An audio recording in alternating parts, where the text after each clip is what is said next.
Welcome to Mediumship Matters, the podcast dedicated to spiritual growth, connection, and the reality of working with spirit. This season is proudly sponsored by Spirit Social, the brand new online community for the spiritually curious. It's a space where you can connect, share experiences, and access exclusive content without the noise of mainstream social media. With live events, expert insights, and a supportive community, Spirit Social is the place to deepen your journey. Take part in the free 6-month trial by visiting spiritsocial.co or downloading the app from the App Store now. Hello and welcome to Mediumship Matters with me, Hannah McIntyre. How are you doing? I wanted to revisit today the What's in a Name episode, and there's been some more unfoldment and there's been some more frustrations, if I'm honest. I'm trying to be the love and the light, but it's a fascinating subject topic for me, and the response has been really interesting.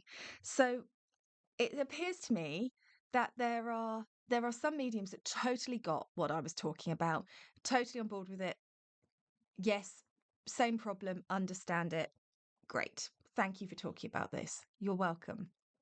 And then I was surprised, if I'm honest, to have so many mediums just use this as an opportunity to showboat, which just again shows the lack of awareness of people.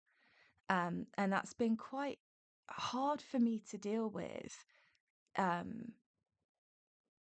really interesting, thing when you're sharing your vulnerability and people are using it as an opportunity to propel themselves forward. I get names commenting on your social media. I get names too, just not every time. I wasn't saying I didn't get names. I was saying I don't get them every time. And ironically, it's the people that sit in front of you with their arms folded who will basically disregard, certainly energetically disregard, every piece of evidence you give them until you give them a name that I was referring to. And so I really believe the problem exists. I really believe that we get names, but not every time. I know that there are teachers out there that insist on their students getting names. I don't know. I guess you just go where you resonate with, and we have to hope, don't we, that the people that are booking in readings with us trust their instincts and go where they resonate too, and book the mediums that are right for them. And if you get names every time, great. Let's see some guarantees in your work. Let's see some. If I can't get the name of the person you're working with, I'll give you a refund. If you can get names and you're willing to comment on my social media saying I get names, let's see it. It's not a competition, guys. That's what's really disheartened me, I think, is the one-upmanship, lack of reflection that has hit me since that podcast was released. There's been some great stuff too, but just a fascinating thing. If you are on my social media commenting, I get names, when you are not offering readings to the public, you're part of the problem. I'm sorry. I know that hurts, but you are part of the problem. If you are saying I get names, but you're including in that they're the names of spirit guides or people in extended family, and you're not giving any backup evidence for that, you are part of the problem. That's what I'm talking about. If if you can get a name through, if you're willing to guarantee that you always get names, why would you be getting names if they're second cousin twice removed on the other side of the family? Why wouldn't you be getting the name of the person in spirit? There's getting names and there's getting names. And if you have had a few lucky moments where you have got the name of the person in spirit, I have too. But do you want that to be the standard for your mediumship? Do you want that to be expected from your mediumship? So I just feel very frustrated with our own industry at this time because it's hurting people, it's damaging mediums, and that's my problem. My friend who got my grandparents' names through and didn't just get their names, she got through nicknames. She got through things that had a story and an energy attached to them that were really, really mind-blowingly good in a practice environment with me when we had no expectations and we were playing with spirit, because that's where the magic is, isn't it? And you can say, well, I have no expectations of my mediumship, which is great. But if you're doing an energetic three-way with a sitter, as you will be, their expectations can throw you off. That's the problem. When you've got someone who brings the demand energy, it's just like law of attraction. If you're demanding it and waiting for it, it gets further away. I think the same is true in your mediumship. And my lovely friend, she quit mediumship because of people's expectations. It took the joy out of it for her. She couldn't do the job anymore. We lost her. I have got students who have taken their first steps into becoming professional mediums, who are already struggling with this energy. And this is the problem. So isn't it weird, really, that we're doing it to ourselves? I feel like our industry is hanging itself on its own rope, which I wonder if that's the plan. I wonder if that is what spirit are trying to achieve here. I don't know. I don't know. And this is the thing. I want to be clear on this too. Evidence is really important to me. I don't want any old cobblers, but evidence for me doesn't hang on a name.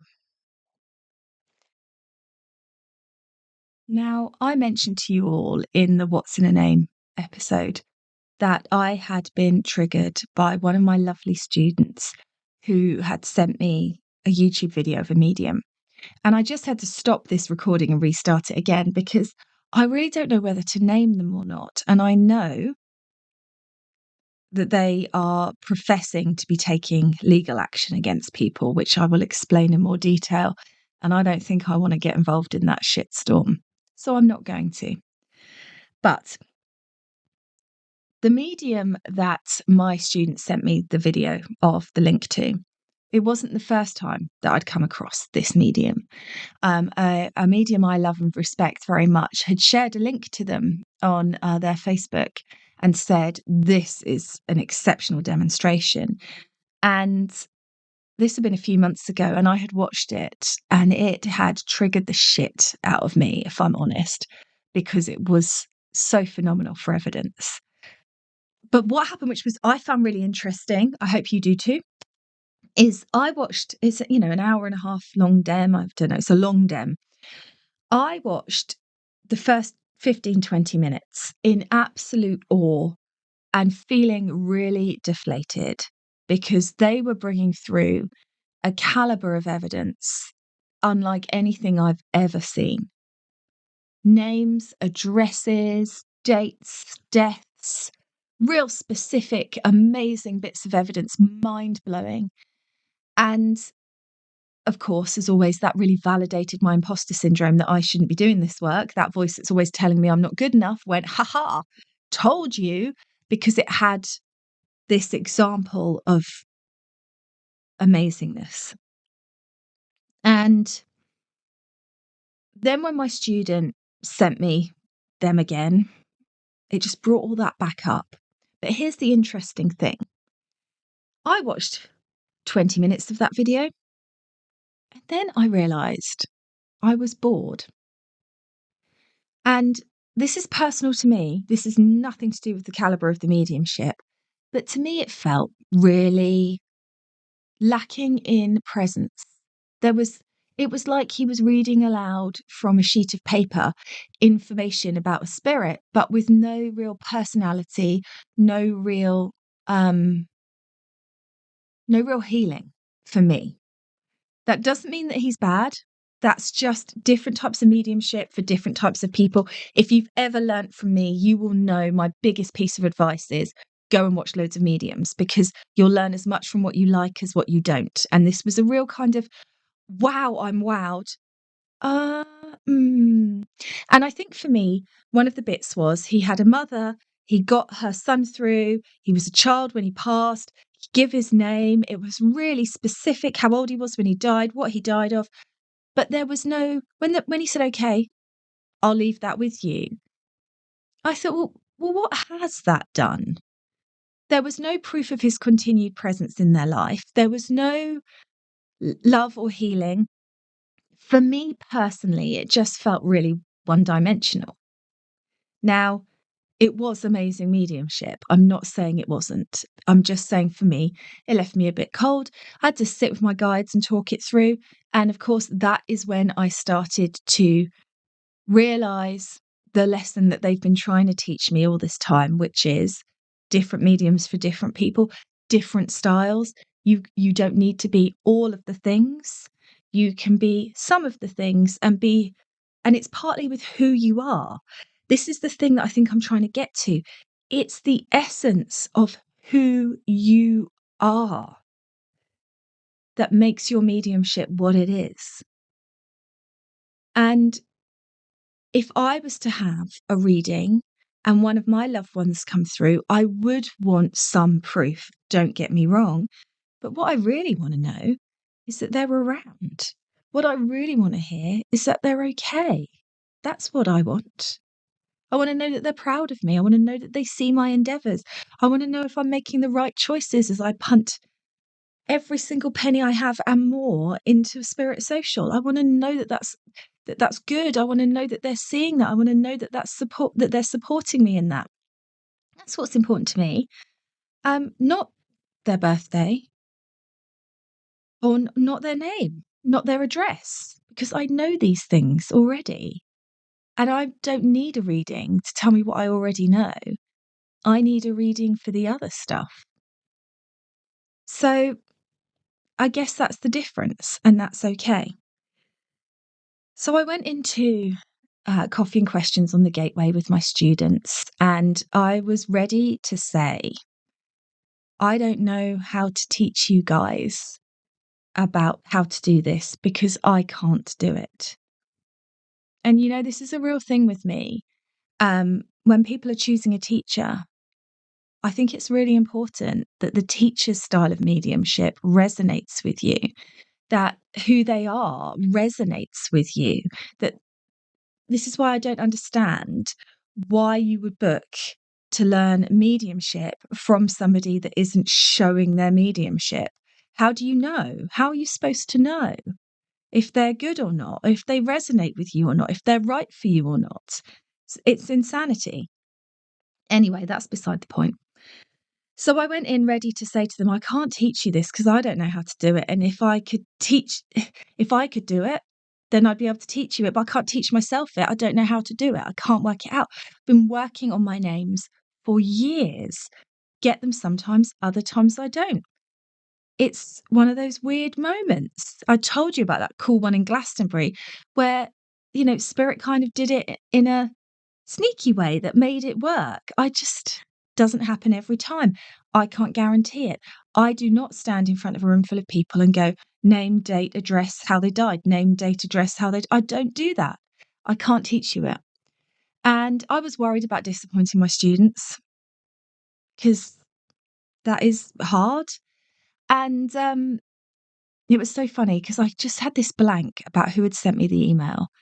And then they weren't there.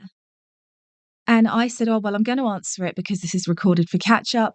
So let's talk about this medium. And one of the other students, Lindsay, said, is that the guy from near where I live? And I said, I'm not sure. He's got an accent. I'm a typical Southerner. In the UK, if you're listening from abroad, it's really true what they say about Southerners. Anything north of London, it's a wilderness to me. I love going up there, but I don't know where people are from. I'm just a Southerner. it's problematical. Sorry about that. Can't change who I am. Anyway. And I said, yes. And then I started my spiel about how I don't know how he does it, but it's amazing, but I can't do it. And Lindsay said, you do know that he's under investigation by people for being a fraud. Oh, you could have knocked me down with a feather. No, I did not. No, I did not know that. And she said, I thought that's what you were going to talk about. And I went, what? No, I had no idea. Went off and had a deep dive into some of the most toxic energy I have ever had the misfortune to be presented with on TikTok. And that says something, doesn't it? I think for me, my problem is always that this is light workers doing it stuff to other light workers. Now, I want to start by saying, I know what the truth is here. And I can't get a read on it because I'm too invested in it. So my energy's getting in the way. I honestly do not know what to think. But let me tell you what's happening. There are a group of mediums online on TikTok who are very vocal that this medium who does these amazing demonstrations is fraudulent. There is one guy in particular who has taken clips from demonstrations and then shown where you can find that information online. And it's literally clip, here it is, clip, here it is, clip, here it is. So I watched all of those. It's compelling, but also, of course, they have cherry-picked the bits they could find. And I haven't done it. I haven't got time, the inclination, nor the desire to spend days going through all of the evidence from these demonstrations and seeing what percentage I can find online. There are some mediums that are talking about the fraud, saying it's fraud, but in my opinion, for what it's worth, using it for their own gain. I think if you're going to record a video talking about how other mediums are frauds, you can just get to the point and bring the evidence. You don't need to do 6 minutes talking about how great you are because you're bringing this to everybody's attention. It's just really icky. So that is, it's hard viewing because even the people that are bringing it to the light are using this fraud for their own gain. Saying basically you can trust us, but you can't trust them. And that to me is just a shame. I know Amanda will be listening to this going, this is her exemplary human design on repeat, but can't we just do a little bit better as a collective? Can't we? Like, I don't know. Anyway, now I will say this. Some of the evidence is compelling, but as I said, it's not a full breakdown of all of it. When you book with this medium to go see them at Dem, they don't have a booking system that you book through messaging them on social media. And obviously this is problematical because he has massive audiences like I do, where not everyone's guaranteed a reading. And so if you do have a closed down social media and you don't get a reading, it doesn't mean they're fraudulent. Or does it? And this is the problem. The comments you could split with a knife. There are people saying they took other people's tickets, so they had no way of knowing. He had no way of knowing that they were coming, and he still brought through great evidence for them. There are people who have been to the concert, the shows, and said that they are too specific, too good. And it is an absolute quagmire. Now, there's a couple of things I want to say. People are saying, you can book. It's proof that you have to message to book. But I want to be really upfront here. Even if you book a demonstration with me and you book under a fake name, I can still see the transaction in Stripe so I know the name of the card you paid on. Like, just because someone's messaging, I know on social media you can find the right profile and perhaps more information, but it's not like we go into I don't ever look, because who cares? And most of you will know, if you've ever had a reading with me, that I go into the Zoom room and I go, "Oh, it's you," if you've had more than one, because I just don't look. I fly by the seat of my pants always. But, you know, I don't know. Is that proof? It's a little fishy, but it's not proof. Maybe it's just the way he likes to do it. I don't know. I don't know. But I can say that some of the clips, he is using exactly the same words they used in newspaper reports about the deaths to describe the person. But I still don't know. I will say that the medium has done some strongly refuting videos about this, saying how devastated he is. And he must be a really great actor, because he does appear to be really devastated by this. And this is the problem, isn't it? We've got Darren Brown getting names, saying that mediums are frauds, and he'll prove it by getting names, and he is. We've got a medium who is getting names, and a lot of the comments are people saying he's too good. I knew he was too precise. I've never seen mediumship like it. And then you think, well, we're absolutely stuffed, aren't we? Because on one hand, we've got people wanting that caliber of evidence. On the other hand, you give them that caliber of evidence and it's too good. What do we do in that situation? Does he need to fake in a fumble? Oh, I mean, but maybe he is fraudulent. And this is the thing. I've got to be honest here and say I'm really bad at picking this up. Really bad at it. Someone said to me after that stuff about Gordon Higginson, well, everybody knows he's a fraud. Didn't you know? Didn't you look? No, I didn't look.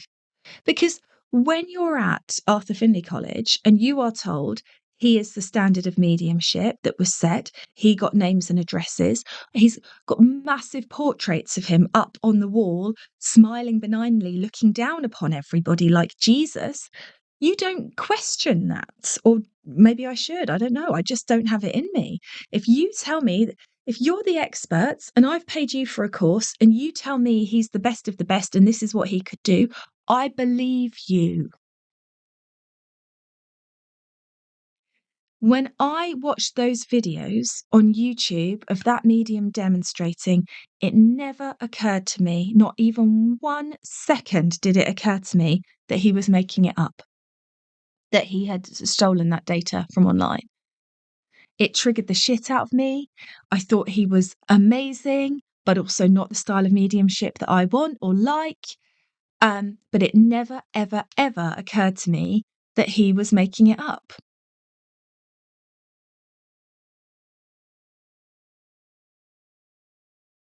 So I just don't know what to think. I don't know what to think about my own industry, to be honest. I found it's really put me off TikTok, spiritual TikTok. I used to see some great people on there doing great work. And I mean, I also think that the best way to show the standard is to show it, not just talk about it. And I don't know. The whole thing just made me feel really desperately uncomfortable. So deep dive in that at your own peril. It will be easy to find all of this stuff if you want to look, and just take care of your energy, because it is a lot. Watching Darren Brown was a lot. Being on all this stuff in TikTok, it was a lot. It took its toll on me. I was really, really glad for a break in the New Forest to walk around oak trees and see deers and remember that there is magic. Let me tell you a little bit about magic actually while I'm there, because this is a good example. I really find that for me, the most meaningful and powerful bits I get from spirit are in nature, always in nature. It's the dragonfly that flew and landed on my toe on holiday. It's the butterfly that flies past just when I'm thinking about my loved one. It's the robin in my garden that I associate with my grandfather. There seems to be an energy for me of the magic of it. And we were in the middle of nowhere in the New Forest, which was lovely. And we convinced our teenagers to walk to the pub with us for a drink.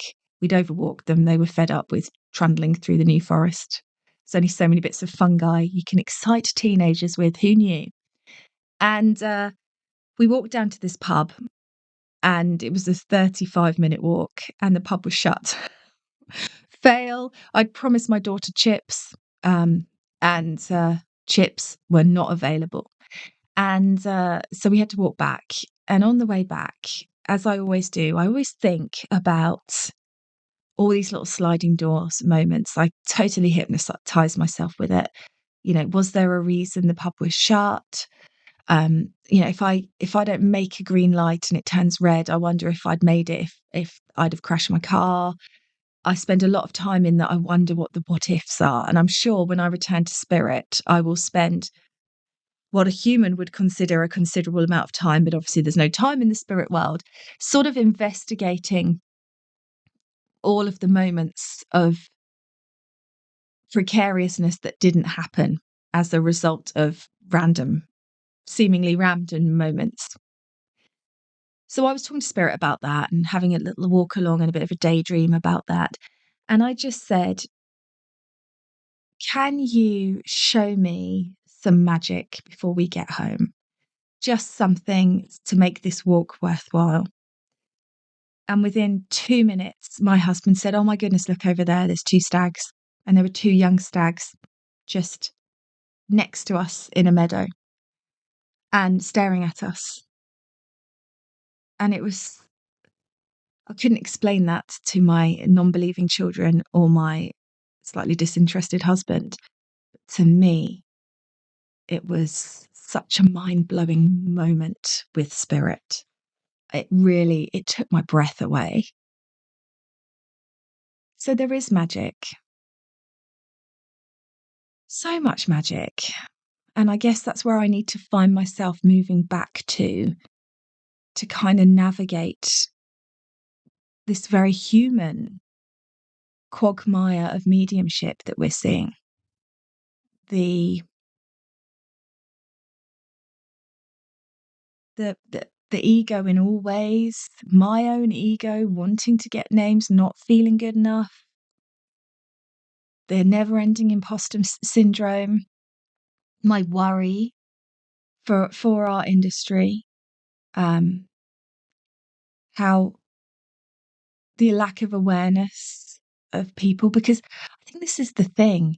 It's the mediumship's a part of it, but it's the work on yourself. It's the awareness of your energy that is the biggest part. If you're commenting on the post from my podcast saying, I get names like it's a badge of honor, I would suggest that perhaps that's where the work needs to be. Maybe I'm just saying that. Is this the biggest case of, I can't do it? And I mean, that's what I'm seeing all over the TikTok is just, oh, I knew it because I've never seen that in mediumship. I've been developing for loads of time and I can't do it like that. So obviously he's fraudulent. And I'm really conscious that I don't want to get caught up in that swell of resentment, because what if he's not a fraud? And he has got an amazing, amazing ability. And the rest of us are all judging him because really, it's rotten eggs. We're jealous.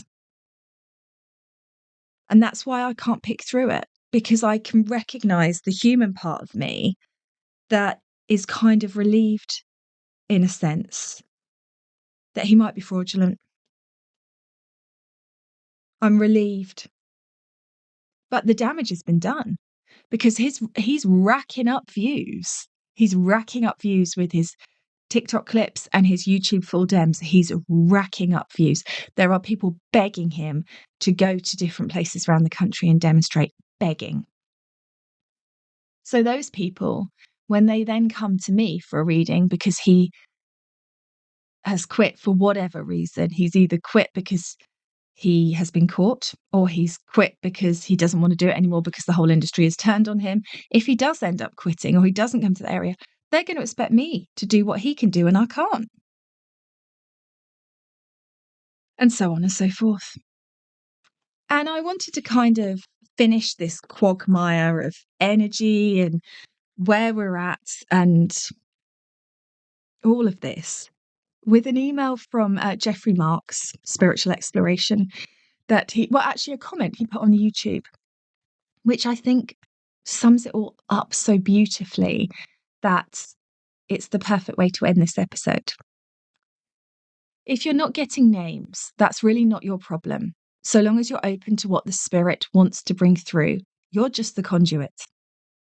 If a sitter is unwilling to take all the other incredible and valuable information that the spirit communicator has put so much effort to push through simply because the name wasn't given, then unfortunately, they're slapping the spirit communicator's face and not yours.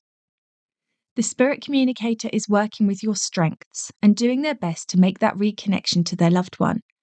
But their loved one is so closed off because of the expectation of receiving a name, that falls on the sitter.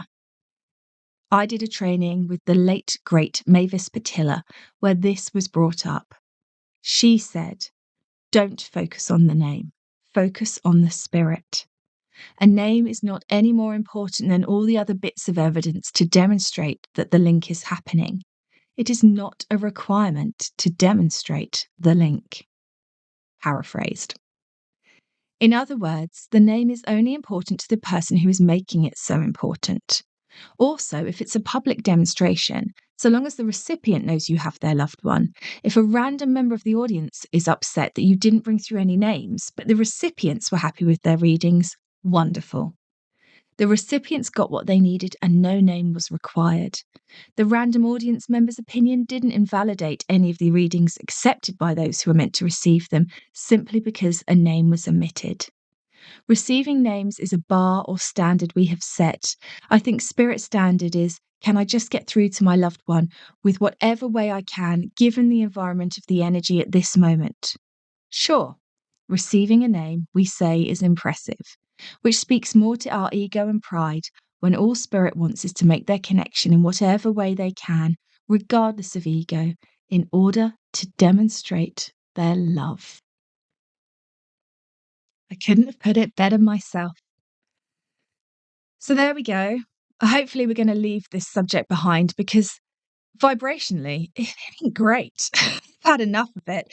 I'm looking forward to getting back to Chloe's questions and answering the rest of your questions. And we'll see where we go from there.